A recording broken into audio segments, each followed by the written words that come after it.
You have to be balanced with your own needs, with the expectations of people around you, where you want to reach it to the level. The process of engaging in Islam has been gradual. You know, God did not reveal the Holy Quran once. It was brought in a period of 23 years. And in these 23 years we have two segments of time. 13 years in Mecca, where Muslims were under torture, attacked, forced out from their homes. So the whole text was about faith. Believe in God. There is one God. Be righteous. Moral issues, ethical issues. There was no reference to pray or fast or pay charity or go to Hajj. There was nothing of that. It was mainly securing faith in the hearts of people. Because when you want to bring an order to people, you have to pray 5 times a day. If they're not ready, they're not going to pick it up. So you have to establish the core of faith in the hearts of people first. Then you expect later on when people are told to do or not to do. And that's how we've seen also in the way God prohibited liquor in Islam. People, in Arabia, they used to call wine more than 100 different references just to tell how much they were engaged in wine. And if God would have told them overnight, quit wine, no one would have listened. But it went into phases. The first phase that there is some benefit money-wise in it, but the evil out of the way it destroys you is more. So it was a hint.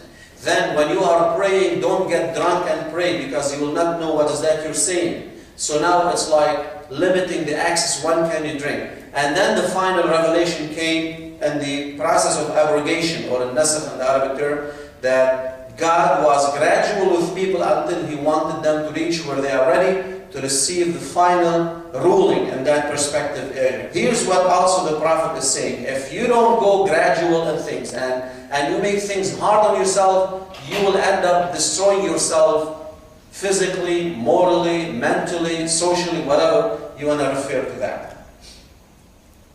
The Prophet, peace be upon him, also said, this religion is firm, so engage in it in ease, for no one being extreme but will end up a loser. What we mean by this religion is firm, it means that there is space for people to elevate to a level that was only given to the Prophet as a chosen one. Now, we don't believe in divinity for the Prophet. We believe that he is a human being. But we believe he was prepared to be a righteous human being, that he would not use his time unwisely. Well, as much as we try, sometimes we like to play games, and all these kind of things, so we waste a lot of time. This would not be the case for a prophet or a messenger. Any prophet, we believe that's the standard from Adam to Noah to Abraham to Jesus to Moses to Jacob to everyone else. So, if there is this chance for people to elevate, and we're looking at role models like prophets and messengers, we know that we cannot reach their level. So make sure that your bar is high, but high enough for you to keep up with. Not in a level that you cannot keep up with. And try to exceed or match something that was uniquely specified to a prophet or to a messenger. For example, the Prophet used to do things and he would tell his companions, don't do it.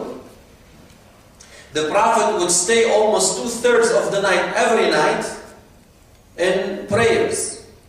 Now, I can't do that. No one can do that. I mean, you could do it one day, maybe, get together but then there wasn't something he did it once in his lifetime. He used to do that every night. A little bit of sleep was good enough for him.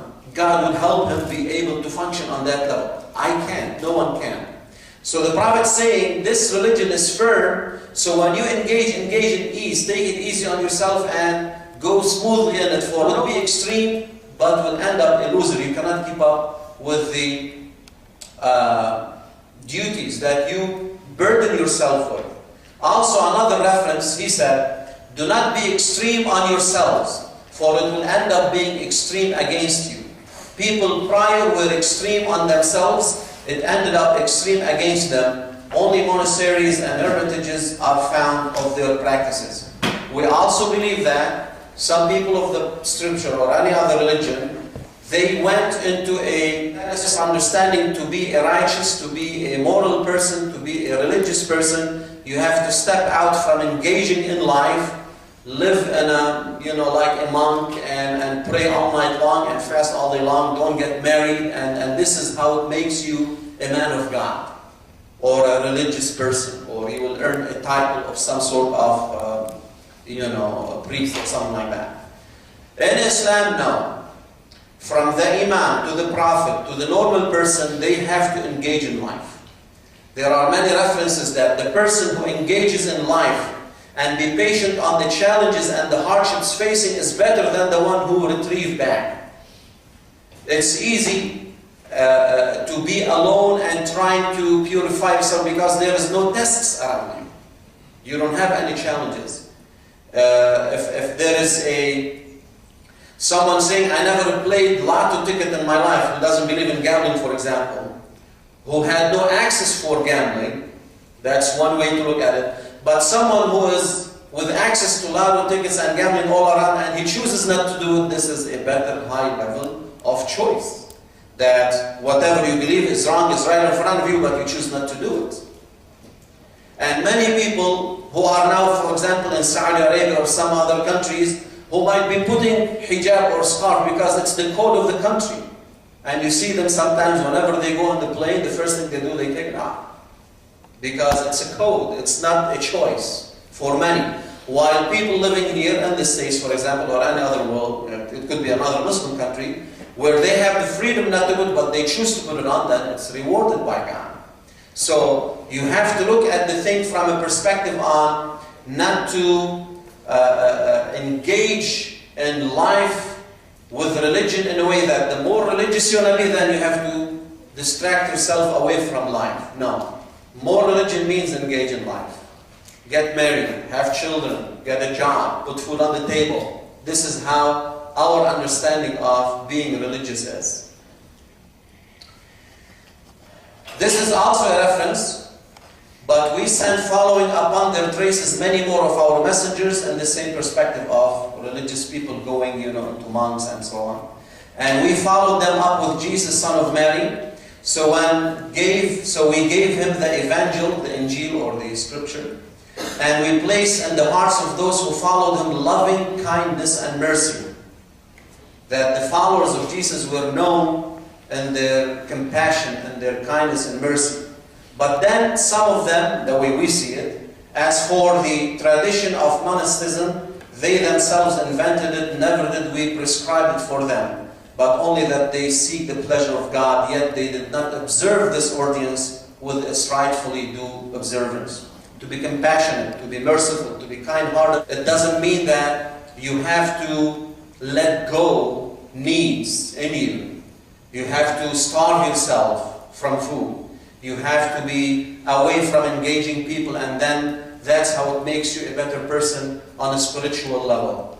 The quality of spirituality is that when you are engaging in life and you have choices, but you choose not to do the wrong thing, you do the right thing, then that's better if you don't have a choice at all.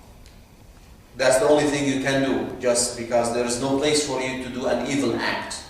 When you have a chance to do an evil act and you choose not to, then I believe that's a higher level of choice. The Prophet, in another reference, he said, when he heard about 3 people, they came to his house knocking the door, and they asked his wife, Aisha, how he was practicing Islam. So when she answered, they felt that he wasn't doing much. And one person said, the Prophet sleeps, I stay all night long. Being in the night is something that is honorable time. It has to be devoted to worship God. The other person said, you are his wife, I would never get married. The other person said, the Prophet is not fasting, I would fast every single day. When he heard these claims,